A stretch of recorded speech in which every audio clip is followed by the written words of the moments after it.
ইরানের বিরুদ্ধে চলমান যুদ্ধে যুক্তরাজ্যের বিমানবাহী রণতরীর প্রয়োজন নেই বলে মন্তব্য করেছেন যুক্তরাষ্ট্রের প্রেসিডেন্ট ডোনাল্ড ট্রাম্প।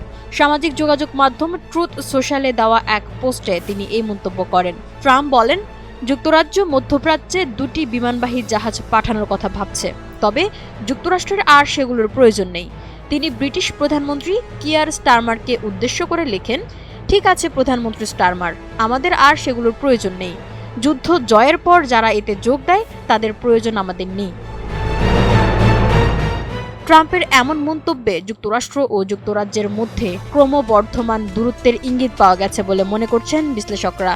গেল বছর ট্রাম্প পুনরায় ক্ষমতায় ফেরার পর থেকেই দুই দেশের সম্পর্ক কিছুটা টানাপোড়েনের মধ্যে রয়েছে।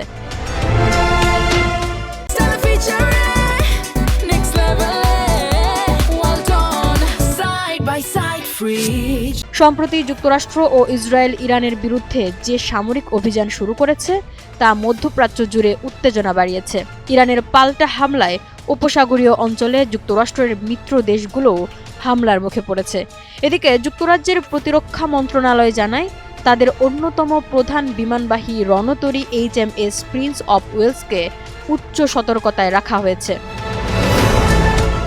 ব্রিটিশ সরকার জানায়, তারা যুক্তরাষ্ট্রকে সীমিত প্রতিরক্ষামূলক উদ্দেশ্যে কিছু সামরিক ঘাঁটি ব্যবহারের অনুমতি দিয়েছে।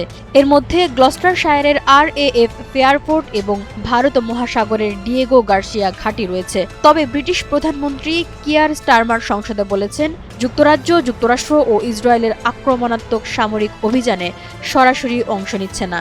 তিনি বলেন, ব্রিটেনের জাতীয় স্বার্থ ও নাগরিকদের নিরাপত্তা রক্ষাই সরকারের প্রধান লক্ষ্য। এদিকে যুক্তরাজ্যে এই যুদ্ধ নিয়ে জনমত বিভক্ত। সাম্প্রতিক এক জরিপে দেখা গেছে, প্রায় 43% ব্রিটিশ নাগরিক এই যুদ্ধকে ন্যায্য মনে করেন না।